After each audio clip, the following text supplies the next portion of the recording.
Hello, hello. Welcome to Top Shelf's Reviews Blind Whiskey Battle. Today, in honor of this recent purchase of mine, a 25-year-old Laphroaig that is aged 25 years in old bourbon cask. This was, let's see here, refill bourbon coming from Islay, obviously, distilled July of 1999 and bottled the summer of 2025. It is a single cask nation release. Far and away the most expensive bottle I've ever purchased, and had the honor of cracking it with some good friends at our holiday party back at the beginning of January, and was very underwhelmed by it after watching some reviews on some other 25-year-old Laphroaigs. Heard it might take a little time to open up, but I thought it'd be good to put it in a blind and see how it stacks up to some of my other kind of proofier options. So we've got things from 6 and I want to say like 5 years old all the way up to 25. So we have, coming from Hood River, Oregon, this is McCarthy's Oregon Single Malt, coming in at 56.5 proof. This is a Trailhead Liquor single barrel. Next up we have Octomore. This guy coming in at 59.2 proof. I want to say this is one of the younger ones on the table here.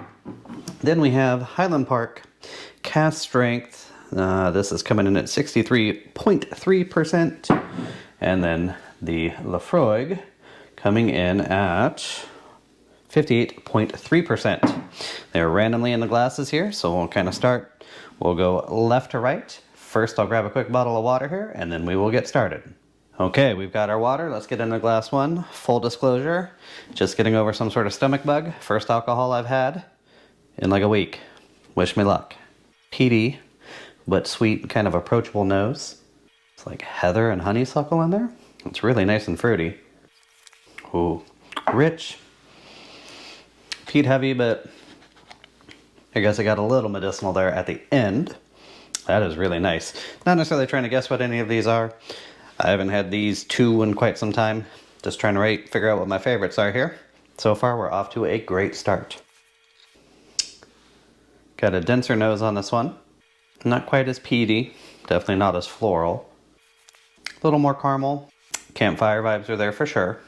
Much maltier than the other one. All of these are single malts, 100%. Don't like it quite as much as that first one there, but still a delicious pour. By the way, I think prices range from like 65 to a lot more than that. This would be the one video my wife watched. She would not be pleased. There's a familiar nose on glass number 3 here. Just can't quite put my finger on it. Little malty, kind of like a Cheerio vibe. It's like the palate sprang forward and then just immediately gone. Came and went in a split. I want to give that another taste here. A little sweeter that time. Feel like it lingered a little bit longer there. But flavor-wise, it's just kind of a general grain sweetness. I think I like it less than this second one. Yep. Okay. Then glass number 4. The most ethanol on the nose. Definitely grain forward. Little bits of pepper in there maybe? Think I like that. Unsure on that one. Trying to figure out what I like better here. 3 or 4. I like the nose on 3 better. Those two are pretty close. So to me, these two are close. These two are close. Weirdly, it does go 1, 2, 3, 4. Could be happenstance. I will go get my key so I know what is in each one, and then we will reveal the results. Okay. Well, if that's not embarrassing for my wallet, coming in at $65, we have the McCarthy's, the only non-Scotch in the group, coming in at, I want to say, 5 or 6 years old, at a Hood River, Oregon. Caitlin, congratulations. You went up against some giants, kicked their ass. Great work. Beating out whiskeys that cost 10 times the price. Second place, this one kind of surprised me. Really enjoyed it. Been a big fan of Highland Park. Coming in, I want to say I paid around $100. This is release number 1. Haven't tried any of their more recent stuff. And then the last two, the most expensive bottles on the table, coming in at, I want to say, like close to 3, and then 100 and something, are the Laphroaig. These were a lot closer than I anticipated them being.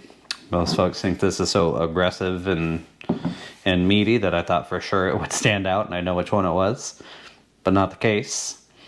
It's not like these are far and away from each other. They're all within 15-20% of each other, but just goes to show everybody's tastes differ. Price is not everything, and drink what you like. So this did make a fantastic Scotch and soda, one of the best I've ever had, probably the best I've ever had, to be honest. And plenty of the people at the party that tried it loved it.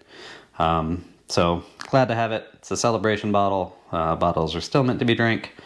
I'll blame Daniel Whittington for even letting me know this bottle existed. At the price it did, it seemed like a bargain, so I jumped on it. And now it got beat by just stuff readily available in my area. So is what it is. If you've had any of these, tell me your experience down in the comments below.